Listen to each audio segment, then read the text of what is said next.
Bonjour et bienvenue dans cette nouvelle vidéo de la série de Ansible. On va créer notre premier playbook. Donc aujourd'hui, oui, vous allez apprendre à créer votre premier playbook. Donc on va faire aussi des exercices où on va appliquer. Donc on va appliquer tout ça en créant un serveur Nginx et on va le runner sur nos containers. Donc, je vous ai préparé tout l'exercice. Donc, il est sur GitHub. Vous le trouvez sur le lien de la description. Aussi, je vous rappelle, si vous n'êtes pas abonné, donc si vous avez aimé ce contenu, donc merci de s'abonner là-dessus parce que ça nous encourage beaucoup. Donc voilà, on attaque. Donc, je vous ai dit. Donc voilà, comme je vous ai dit, toute cette partie-là, tous ces fichiers-là, donc ils sont sur GitHub. Donc je les ai préparés pour ne pas un peu perdre de temps.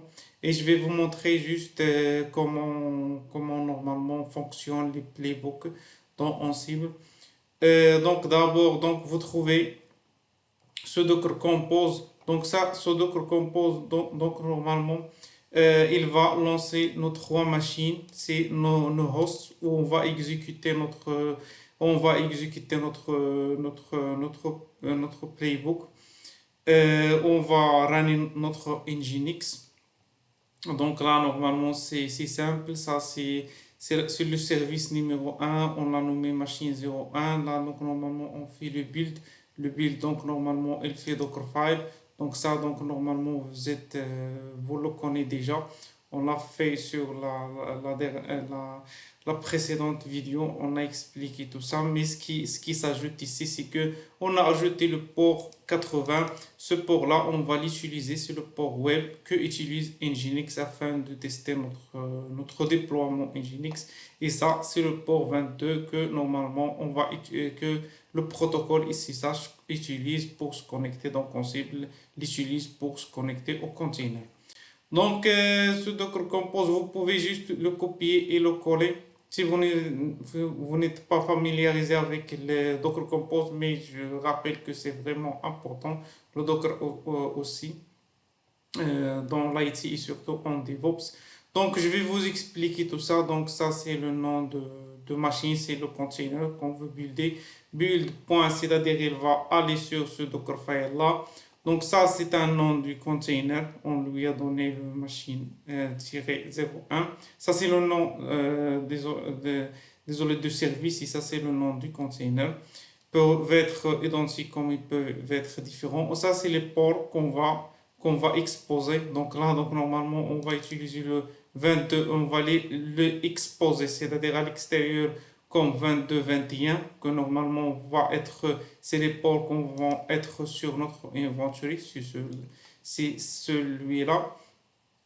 Et pour le port SC80, ça c'est celui qu'on va exporter pour Nginx. Et ça c'est pour tester. On va aller au navigateur et on va tester si notre Nginx marche bien. Pour info, Nginx c'est le serveur web. Là, on crée c'est un serveur web que l'on utilise qui gère en fait la partie front-end des backends. Donc, nous, normalement, si par exemple tu tapes google.com, donc la première chose, il va aller au serveur web Nginx ou bien Apache par exemple. Et là, donc, normalement, on fait nos contrôles, on va par exemple le runner vers le front-end, vers le back, etc. Donc voilà. Donc ça c'est pour Docker Compose. On va aller aussi à notre inventory. Donc sur notre inventory, donc je vous les expliqué la précédente vidéo. Donc c'est simple. Donc juste j'ai copié-collé cette partie-là. C'est le même paramètre. Ce qui diffère, c'est les ports. Donc là normalement on a fait port 21, 22, 21, 22, 22 et 22, 23. Et là, donc, normalement, ça, voilà, c'est notre playbook, c'est notre objectif de la vidéo. Donc, j'ai déjà créé ça pour ne pas perdre de temps sur la vidéo en créant. Et donc, sur la vidéo, je vais vous expliquer chaque partie et pourquoi elle est là et aussi comment chercher documentation officielle parce qu'il est très important de chercher sur la documentation officielle, même si il est un peu compliqué la documentation dans C, mais je vais vous expliquer un peu comment le faire. La structure d'un playbook, donc il commence par trois points là, ces trois tirés là, c'est une convention, donc chaque YML, donc normalement, c'est mieux de le commencer par ces trois tirés là. Si c'est pas fait, donc c'est pas grave, c'est pas grave.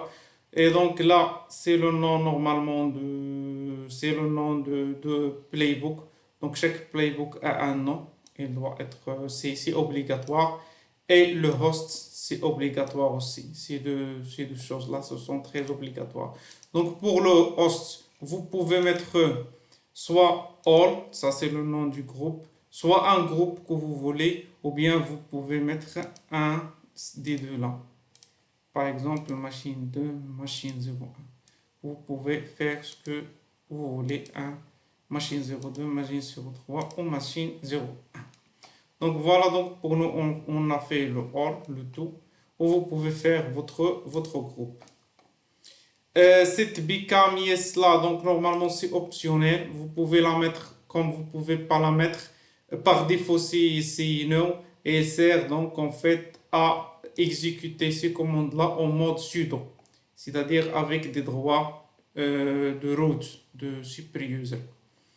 Et là, donc normalement, chaque playbook a obligatoirement au moins une task. Ça, en fait, on crée les tasks. Il a au moins une ou plusieurs tasks. Donc, pour chaque task, donc, il se compose voilà, d'abord un nom, name, c'est obligatoire.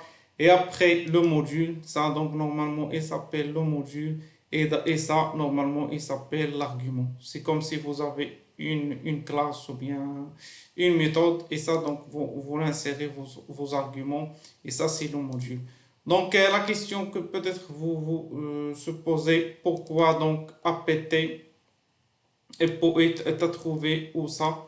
Donc, ça, c'est donc, comme je l'avais dit, c'est sur la documentation officielle. Donc là, donc normalement, par exemple, moi, si je veux faire, l'objectif déjà de ça, c'est de mettre à jour le cache, c'est-à-dire sur Linux, c'est comme si vous voulez faire sudo apt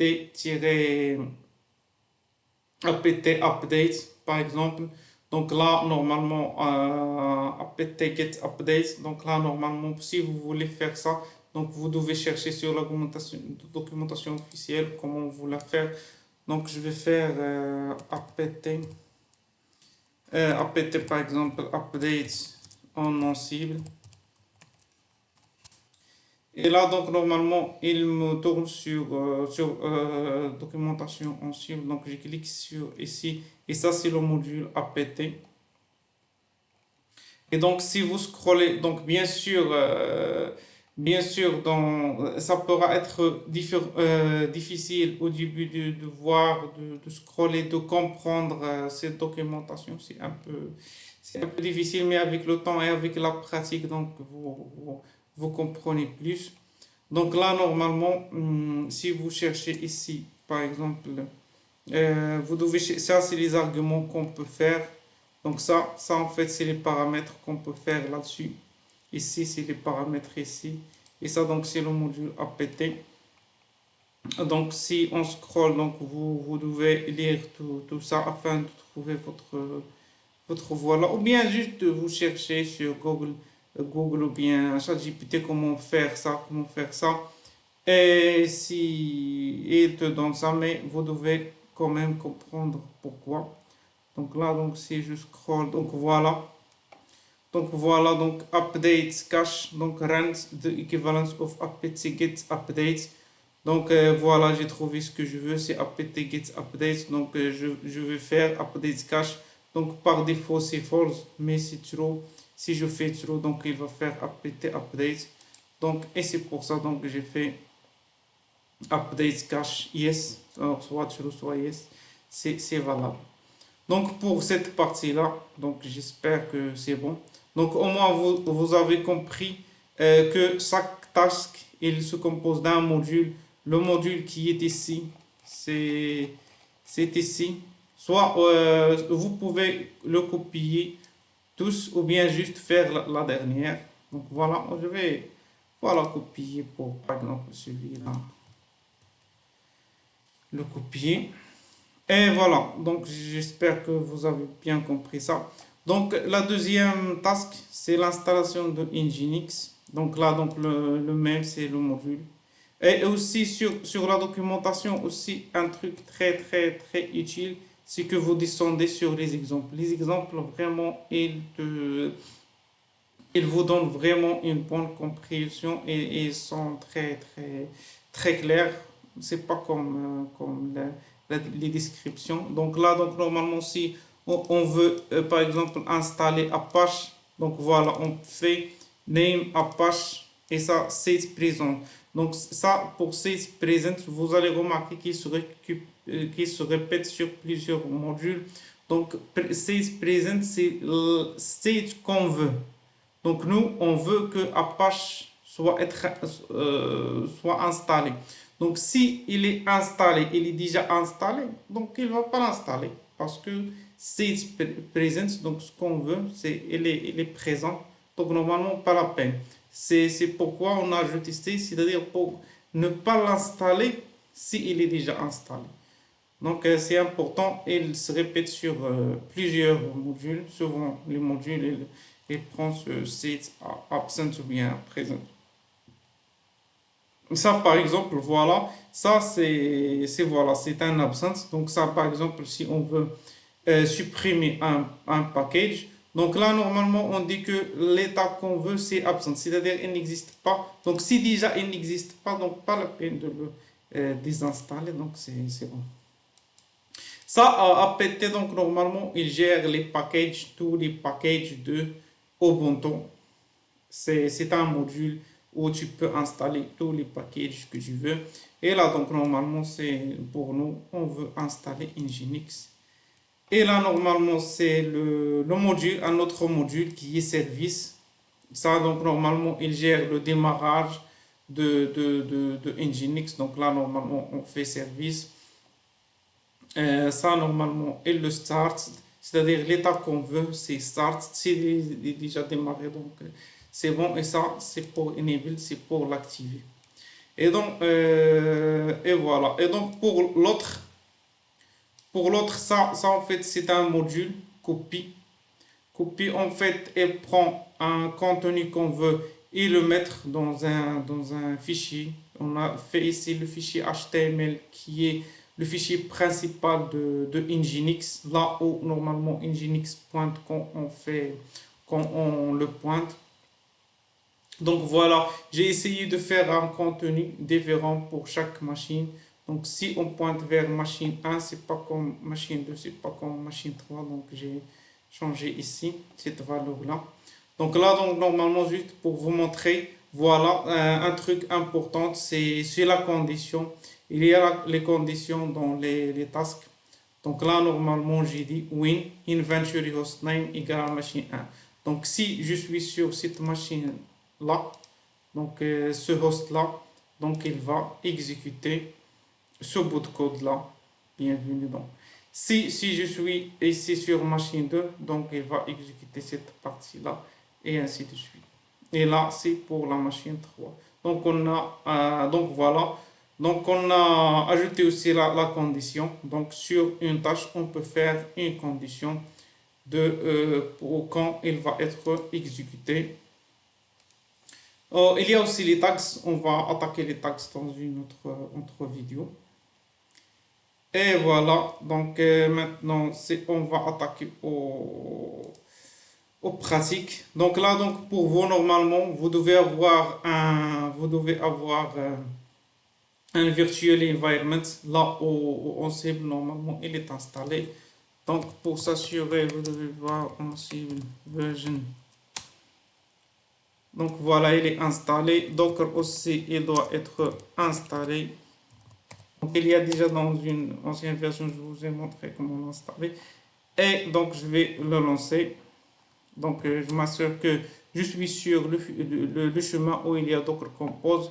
et je vais faire docker-compose app-d. Donc là, donc normalement pour lancer mes containers qui sont machine 1, machine 2 et machine 3. Donc là, juste vous l'attendez jusqu'à ce qu'il termine. Ça pourra prendre plusieurs minutes, surtout si c'est la première fois. Donc voilà, donc c'est bon. Donc pour s'assurer que notre containers ils sont déjà en run, donc on peut faire docker ps. Voilà, donc on voit bien que notre machine ils sont allumés, et aussi on peut voir sur docker desktop nos containers machine 0102 03. Et voilà, et donc normalement on va maintenant running. On va donc normalement lancer notre playbook webserver.yml. Donc pour lancer un playbook, donc on fait Ansible playbook et on va donner le nom du playbook webserver.yml et on va préciser le inventaire. Donc on va faire inventory.yml pardon. Et voilà donc entrer. Et voilà, donc il a dit qu'il arrive bien à se connecter aux machines 01, 02, 03. Maintenant, il mettra à jour le cache apt. Donc maintenant, il est sur cette task-là. Donc, il nous dit il est où et tout ça. Donc, on l'attend jusqu'à ce qu'il fait ça. Et donc, comme je vous dis, donc pour vous, vous allez juste cloner le dossier. Donc, tout est sur GitHub. Donc voilà, donc c'est OK pour la machine 01, 03 et 02. Et il est fait d'une manière asynchrone, c'est-à-dire pas besoin qu'il termine machine 1 pour passer à l'autre machine. Donc maintenant, c'est l'installation de Nginx. Il va l'installer sur ces machines-là. Donc là, donc normalement, au lieu que tu te connectes par exemple à la machine 1, puis faire les commandes, installer Nginx, faire ça, on va voir, on va faire d'autres projets à l'avenir. Donc ça, c'est vraiment le premier playbook. On va avoir d'autres projets où il est très très compliqué maintenant. On a optimisé le fait de faire apt pour chaque serveur, faire l'installation de Nginx, le start et puis le HTML. Donc on a optimisé tout ça, mais on va voir qu'il y a on peut beaucoup optimiser, et c'est vraiment, on cible est très fort. Il a beaucoup de modules que normalement il nous facilite la vie. Donc là, donc normalement, il a terminé.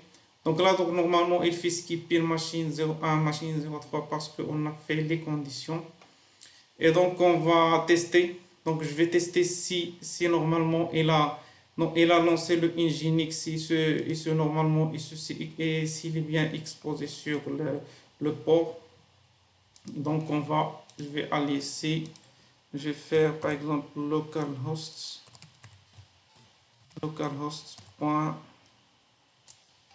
Je vais voir le port que j'ai utilisé, c'est pour Nginx. Donc pour Nginx 80-81. Donc point 80 par exemple, 81. Donc voilà, donc vous voyez que c'est bon, elle est bien déployée, Nginx est bien déployé, bien configuré sur la machine qui est 01, qui est machine 1, où il y a le port 80-81. On va voir pour les autres. 82 aussi, c'est machine 02. Et pour 83, voilà, donc c'est bon, machine 03. Donc là, donc normalement, on arrive à bien déployer notre serveur, notre code sur notre serveur machine 01, machine 02, machine 03, juste en utilisant en cible. Donc là, imaginez que voilà, un jour, donc normalement, les serveurs sont crashés. Par exemple, je vais faire down, donc compose down-v. Donc voilà que vous n'avez plus de container, tout a été craché, voilà, un jour, donc tout a été stoppé. Et donc vous, normalement, donc rien ne fonctionne, voilà. Donc normalement, si vous actualisez, donc rien ne va fonctionner. Donc voilà, les machines ont été tombées, n'ont plus fonctionné. Donc là, donc normalement, si vous les rendez fonctionnels, par exemple, normalement, vous devez faire tous les commandes, tout machin. Donc avec Ansible, donc ce que juste, voilà, je vais donc avec Ansible, donc juste vous tapez la commande Ansible playbook avec juste le code app. Et là, donc, normalement, toute votre infrastructure va être app et toutes les commandes que vous utilisez ou bien toutes les configurations va être faites. Donc, juste pour vous montrer la nécessité ou bien vraiment le gain de temps qu'on cible nous mettre, c'est-à-dire, et pas une intervention humaine sur le code. Donc, s'il marche une seule fois, donc ça va marcher sur tous les infrastructures. Donc voilà. Donc là, donc normalement, il est en train de faire les mises à jour et les updates sur ça. Donc, comme je vous ai dit, donc on va faire d'autres exemples. On va voir petit peu les rôles, on va voir. C'est un concept aussi en cible. Mais le plus important vraiment pour avoir cette en cible, c'est de pratiquer et, et d'imaginer des scénarios et de faire des playbooks et de toucher, voilà, vous devez, l'informatique bien sûr, c'est comme les autres langages, donc vous devez toujours toucher au code.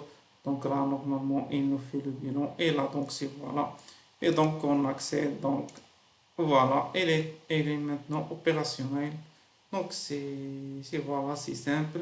Donc comme je vous ai dit, vous trouvez tout le code au-dessus de vidéo. Donc j'espère que cette vidéo vous a plu. Donc n'hésitez pas à s'abonner. Ça nous encourage vraiment, surtout sur cette partie au début. Et voilà, la vidéo donc tient à sa fin. Je vous dis à très bientôt. Et voilà, salut.